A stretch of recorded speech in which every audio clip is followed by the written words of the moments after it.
시편 19편은 다윗의 시입니다. 시편 전체 150개의 시 가운데 가장 아름다운 시, 시편 19편을 꼽을 수 있습니다. 우리가 어떻게 하면 하나님을 알 수 있을까요? 피조물인 인간이 창조주 하나님을 안다는 것은 참 어려운 일입니다. 게다가 죄인된 인간이 거룩하신 하나님을 안다는 것 더더욱 어려운 일일 겁니다. 자, 피조물이고 죄인된 인간이 어떻게 하나님을 알 수 있을까요? 하나님께서 당신 스스로를 우리에게 알려주실 때 우리가 하나님을 알 수 있습니다.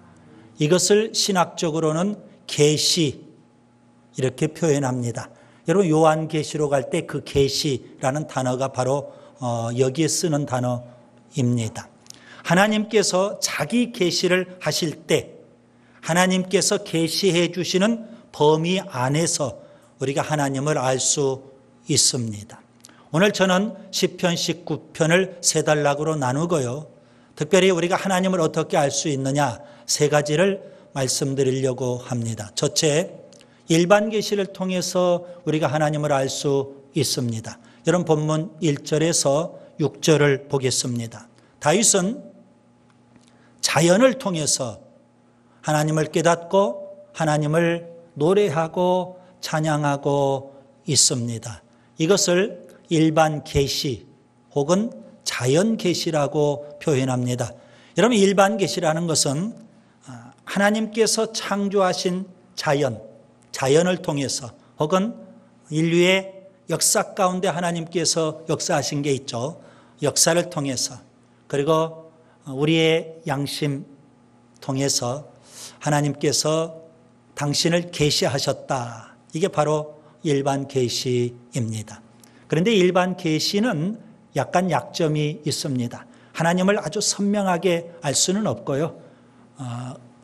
흐릿하게 어렴풋이 그렇게 하나님을 알 수 있고요. 게다가 구원의 역사, 하나님이 행하시는 구원의 역사에 대해서는 전혀 알 수 없다는 그런 약점이 있습니다.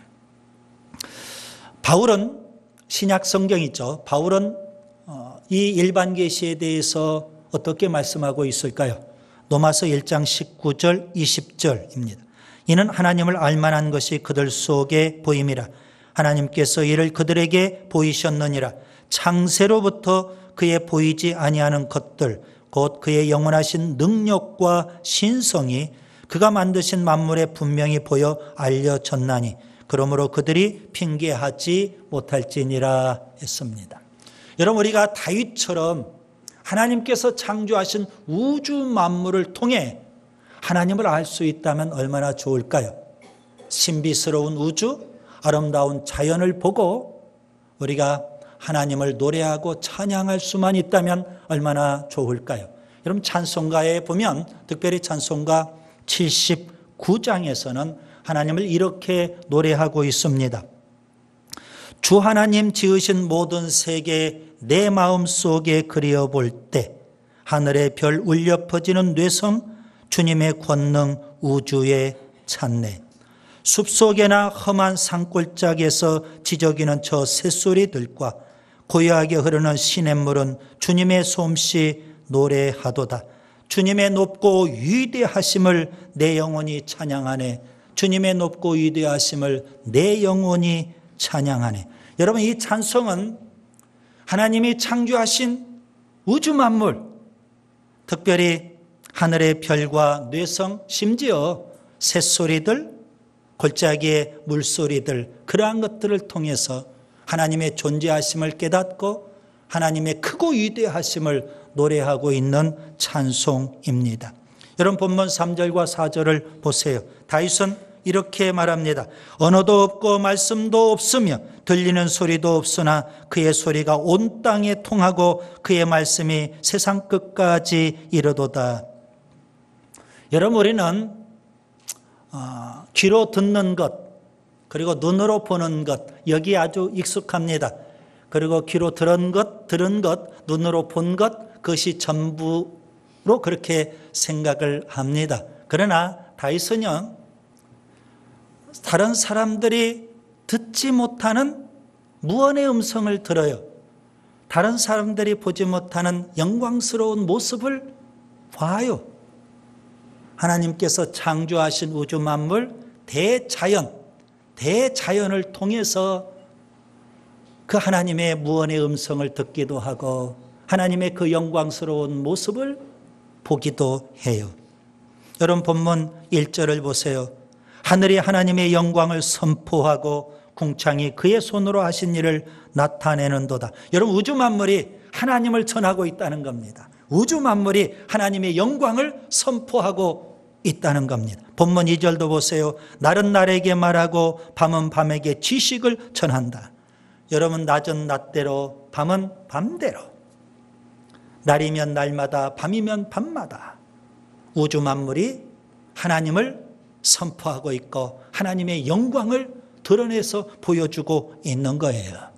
그런데 세상에 많은 사람들이 그 음성을 듣지 못하고 그것을 보지를 못해요. 그런데 다윗은요, 그 무언의 음성을 들어요. 그리고 그 영광스러운 모습을 봐요. 그리고 그가 하나님을 지금 노래하고 찬양하고 있는 겁니다. 하나님이 얼마나 다윗을 기뻐하시겠어요. 여러분 우리가 다윗에게 배울 점이 바로 이겁니다. 귀로만 듣는 것이 전부가 아니고요, 눈으로만 보는 것이 전부가 아니더라는 겁니다. 우리가 마음의 귀로 들을 수도 있어야 되고 마음의 눈으로 볼 수도 있어야 돼요. 그럴 수만 있다면 우리가 하나님이 창조하신 우주 만물을 통해서 우리도 다윗처럼 하나님을 노래하고 찬양할 수 있는 줄 믿습니다. 그 다음에 두 번째, 특별 계시를 통해서 하나님을 알 수 있습니다. 이런 본문 7절에서 10절을 보겠습니다. 다윗은 하나님의 말씀을 노래하고 찬양하고 있습니다. 하나님께서 이스라엘 백성에게 하나님을 알 수 있도록 성경을 주셨습니다. 성경. 이것을 우리는 특별 계시라고 표현합니다. 여러분 특별 계시란 예수 그리스도를 통해서 그리고 성경을 통해서 하나님께서 당신을 계시하셨다, 알려주셨다. 이게 바로 특별 계시입니다. 다윗은 예수 그리스도가 오시기 이전에 살았던 구약의 인물이 있죠. 그래서 그는 성경을 통해서 하나님을 알게 됐던 겁니다. 여러분 이스라엘 역사 가운데 사사 시대가 있죠. 흔히 영적 암흑 시대라고 표현합니다. 그 시대는 하나님 말씀을 상실한 시대예요. 그래서 사람들이 다 자기 소견에 옳은 대로만 행동을 해요. 그래서 하나님께서 사무엘을 선지자로 세우셨어요. 그래서 드디어 이제 선지자 시대가 열리게 되는 겁니다. 하나님께서는 선지자들을 통해서 하나님의 말씀을 이스라엘 백성들에게 전해 주셨던 겁니다. 여러분 중세 로마 가톨릭에 대해서 여러분들이 아실 겁니다. 그 시대는 하나님의 말씀을 소홀히 했어요. 하나님의 말씀을 심각하게 왜곡했어요. 그래서 루터가 종교개혁을 일으키게 됐죠. 여러분 루터가 공언했던 게 있어요. 물론 종교개혁을 일으켰죠. 루터가 공언했던 것 중에 가장 중요한 게 뭘까요? 일반 사람들이 성경을 읽을 수 있도록 평이한 독일어로 성경을 번역해서 줬던 거예요. 그만큼 성경이 중요해요. 여러분 종교개혁의 핵심은 뭘까요? 성경으로 돌아가자. 성경으로 돌아가자. 하나님은 우리에게 뭘 주셨어요? 성경을 주셨거든요. 여러분 다윗은 이 성경에 대해서 뭐라고 노래하고 있을까요?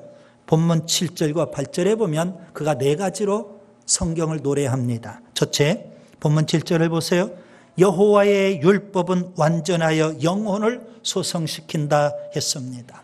하나님의 말씀은 완전합니다. 여러분, 여기 완전하다 이 말은 흠이 없다, 부족함이 없다, 오류가 없다, 그런 의미예요. 여러분, 세상의 지식이나 학문은 완전할 수가 없습니다. 사람들의 이론이나 학설은 완벽할 수 없습니다. 하나님 말씀이 완전해요.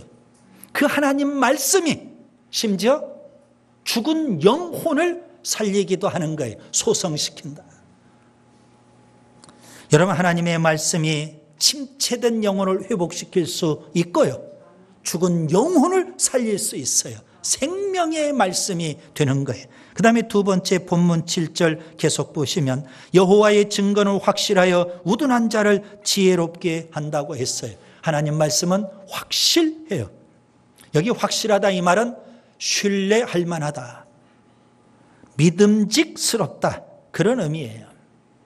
오늘 우리 시대는 우리가 책이라든가 TV나 인터넷을 통해서 지식, 정보 혹은 상식 이러한 것들을 많이 우리가 얻게 돼요.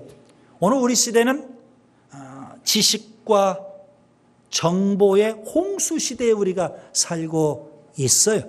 물론 풍성한 지식 좋습니다. 그러나 여러분 아셔야 돼요. 지식과 지혜는 분명 달라요. 아무리 지식이 많아도 지혜가 없는 경우가 있거든요.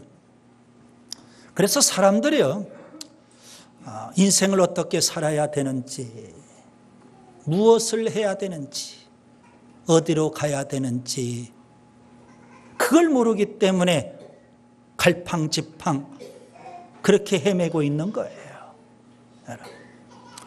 미래에 대해서 불확실성 때문에 사람들이 염려해요, 불안해해요, 두려워하기도 해요. 지혜가 필요하죠? 그 지혜를 어디서 얻을 수 있을까요? 여러분, 학교에서, 국어책에서, 영어책에서, 수학책에서 얻지 못해요. 성경에서 우리가 얻게 되는 줄 믿습니다. 여러분, 성경을 통해서 우리의 인생의 지혜를 얻을 뿐 아니라 심지어 성경은 뭐라고 합니까? 우리가 구원에 이를 수 있는 지혜까지도 성경을 통해서 얻게 된다고 말씀합니다. 그 다음에 세 번째 본문 8절을 보세요. 여호와의 교훈은 정직하여 마음을 기쁘게 한다 그랬습니다. 하나님 말씀은 정직해요. 거짓이 없어요. 진실해요. 여러분, 우리가 사는 이 세상을 한번 보세요. 거짓이 난무하고 거짓이 판을 치고 있죠. 거짓된 정보, 잘못된 지식, 요즘에는 가짜 뉴스도 참 많죠. 그래서 여러분, 그냥 인터넷에 떠돌아다니는 그런 뉴스, 지식, 정보 그냥 우리 거 삼으면 안 돼요. 이제는 어떻게 해야 돼요? 팩트 체크를 해야 돼요. 정확하게 이게 사실인지 확인해 보지 아니하면 안 될 그런 실정에 놓여 있어요. 여러분, 하나님 말씀은 정직해요. 하나님 말씀은 절대 우리를 속이지 않습니다. 그래서 우리 마음을 기쁘게 하여 우리 마음에 참된 기쁨을 가져다 줘요. 그 다음에 네 번째 본문 8절을 보세요. 여호와의 계명은 순결하여 눈을 밝게 한다 했습니다. 하나님 말씀은 순결해요. 여기 순결하다 이 말은 밝게 한다 혹은 깨끗하게 한다, 그런 의미가 돼요. 여러분, 눈이 어두우면 얼마나 답답하겠어요. 그렇죠. 제가 지금 안경을 안 썼죠. 눈이 밝아졌거든요. 눈이 밝아졌어요. 세상이 달리 보여요. 그럼 색깔도 원색으로 보여요. 전에 하얀색을 봐도 이렇게 하얀색인지 몰랐어요. 그런데 정말 하얀색이에요. 여러분, 눈이 어두우면 사람이나 사물을 잘 식별하지 못하게 돼요. 눈이 어두우면 우리가 길을 갈 때에도 실족하고 넘어지게 돼요. 눈이 어두우면 눈앞의 일도 우리가 자꾸 그르치게 돼요. 주어진 절호의 기회도 놓치게 돼요. 눈이 밝아져야 돼요. 눈이 밝아지면 잘 분별할 수 있어요. 하나님도 볼 수 있고요. 아멘. 천국을 볼 수도 있고요. 영적인 세계도 볼 수 있어요. 어떻게 하면 우리 눈이, 영적인 눈이 밝아질 수 있을까요? 하나님 말씀입니다. 다윗은 이렇게 하나님 말씀을 4가지로 노래를 해요. 그가 이렇게 하나님 말씀을 노래하면서 이 하나님 말씀이 최고라는 겁니다. 여러분, 하나님 말씀을 어떻게 여기시는지요? 다윗은 하나님 말씀을 최고로 여겼어요. 그 하나님 말씀 성경에 대해서 뜨거운 열정이 있어요. 그래서 본문 9절과 10절을 보세요. 성경, 이 하나님 말씀을 순금보다도 더 사모한다는 겁니다. 우리가 다윗에게서 배워야 될 점이 바로 이거죠. 하나님이 주신 최고의 선물, 성경이거든요.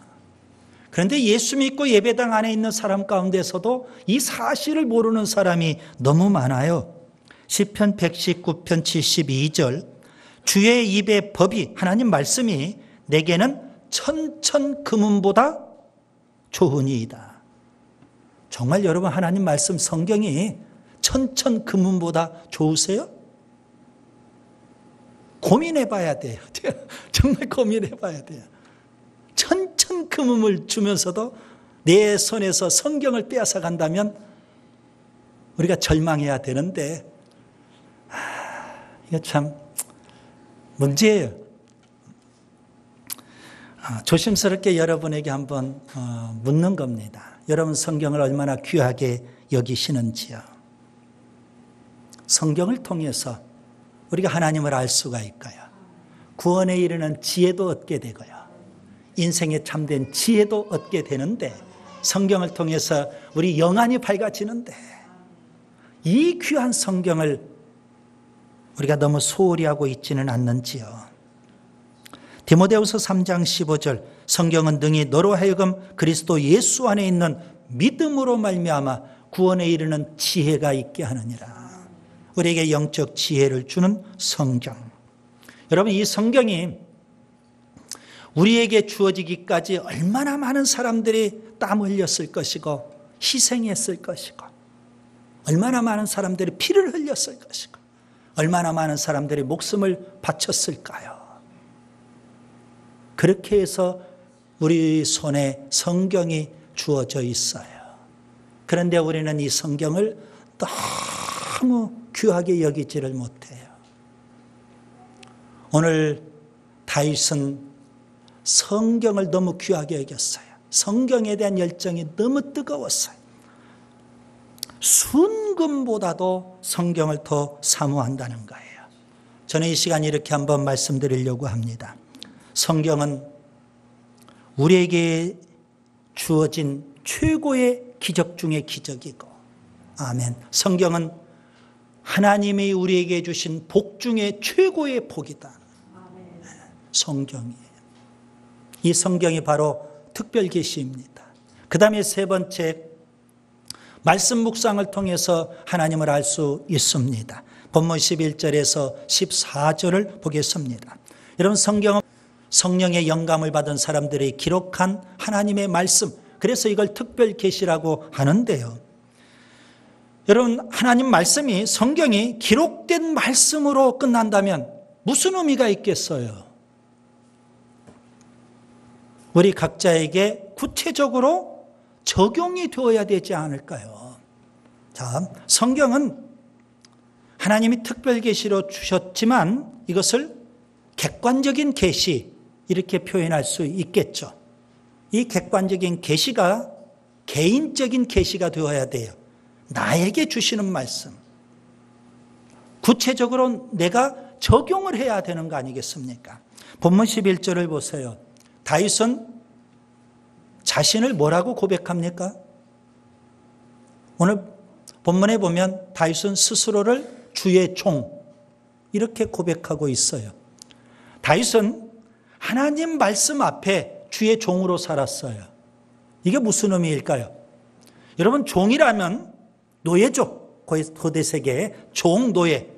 종과 노예는 주인의 말씀 들어야 되고 주인의 말씀대로 절대 순종하고 절대 복종해야 돼요. 그게 바로 종이고 노예예요. 그럼 다윗이 말씀 앞에 지금 주의 종으로 산다잖아요. 무슨 의미일까요? 하나님의 말씀이라면 내가 절대 순종하고 절대 복종하겠다는 거예요. 그 말씀이 나에게 쓴 말씀일 수도 있고 단 말씀일 수도 있어요. 쓴 말씀이든 단 말씀이든 상관하지 않고 무조건 복종하고 무조건 그 말씀에 순종하겠다. 우리가 다윗에게서 배워야 될 소중한 교훈이 바로 이겁니다. 다윗은 하나님의 말씀을 들으려고 했어요. 그리고 하나님 말씀에 순종하고 복종하려고 했어요. 여러분 본문 11절을 보세요. 하나님의 말씀이 다윗에게 임해요. 그 말씀이 경고이기도 했고 그 말씀이 상급, 보상이기도 했어요. 다윗에게 경고했던 그 말씀은 방금 말씀드린 대로 아마 쓴 말씀일 거예요. 다윗에게 보상해 주시는 그 말씀은 단 말씀이었을 거예요. 다윗이 쓴 말씀을 듣고 그 말씀을 거부하지 않았어요. 무시하지 않았어요. 오히려 그 말씀 듣고 그는 어떻게 했을까요? 본문 12절 13절을 보세요. 자신의 허물을 깨닫고 철저히 회개합니다. 비록 쓴 말씀이지만. 회개하고 끝나요? 아니에요. 더 이상 죄가 자신을 지배하지 못하도록 죄를 끊어요. 죄의 유혹을 이겨요. 그렇게 하나님 말씀대로 살았더라는 겁니다. 여러분 디모데후서 3장 16절 모든 성경은 하나님의 감동으로 된 것으로 교훈과 책망과 바르게 함과 의로 교육하기에 유익하다. 단 말씀이든 쓴 말씀이든 다 우리의 유익을 위해서 하나님이 주시는 말씀이에요. 사도행전 16장과 17장에 보면 바울이 2차 선교를 합니다. 그가 빌립보, 데살로니가, 베레아 이런 지역에 가서 복음을 전해요. 데살로니가에 가서 바울이 말씀을 전해요. 그런데 데살로니가 교인들은요, 바울이 전한 그 말을 사람의 말이 아니라 하나님의 말씀으로 받아들여요. 데살로니가 전서 2장 13절 하나님의 말씀을 받을 때에 사람의 말로 받지 아니하고 하나님의 말씀으로 받음이니 진실로 그러하도다. 이 말씀이 또한 너희 믿는 자 가운데서 역사하느니라. 하나님의 말씀으로 잘 받아들였어요. 그랬더니 그 말씀이 그들에게 역사하게 됐더라는 겁니다. 여러분 베레아 사람들은 어떠했을까요?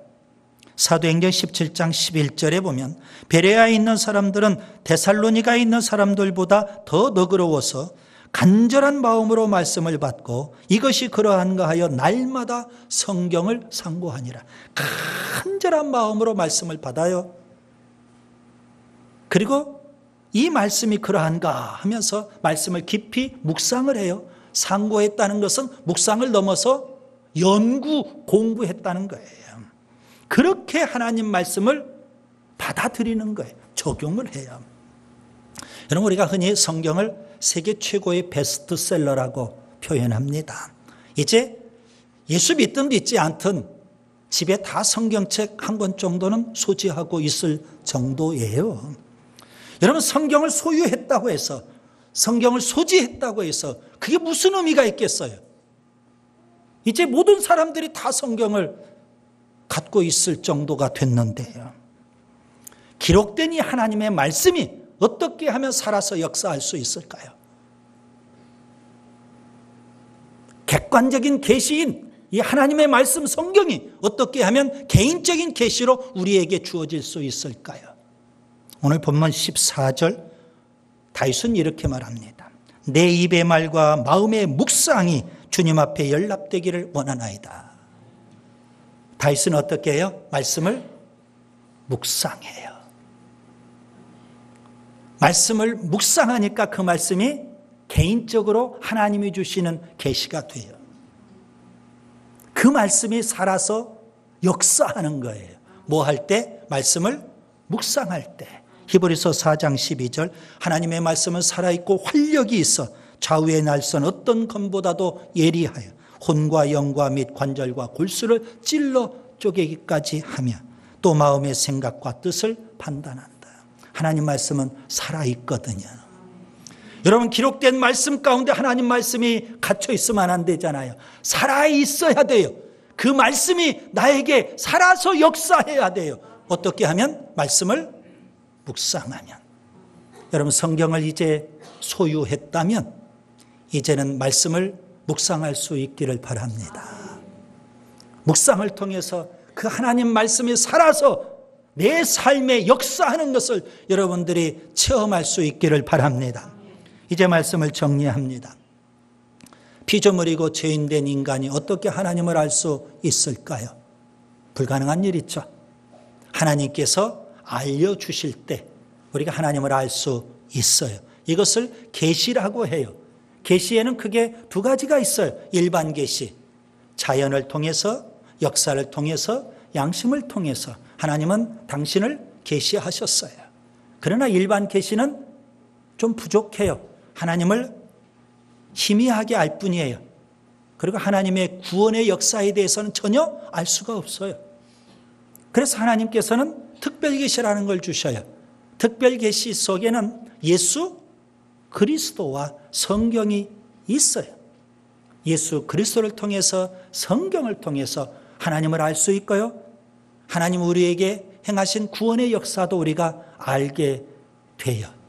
하나님이 우리에게 성경을 주셨어요. 객관적인 계시인 성경이 어떻게 하면 우리에게, 우리 각자에게 개인적인 계시로 주어질 수 있을까요? 말씀을 묵상해야 돼요. 기록된 말씀으로 끝나면 아무 의미가 없어요. 그 말씀은 살아있어요. 우리가 묵상을 할 때 그 말씀은 우리 삶에 와서 살아 역사하는 줄 믿습니다.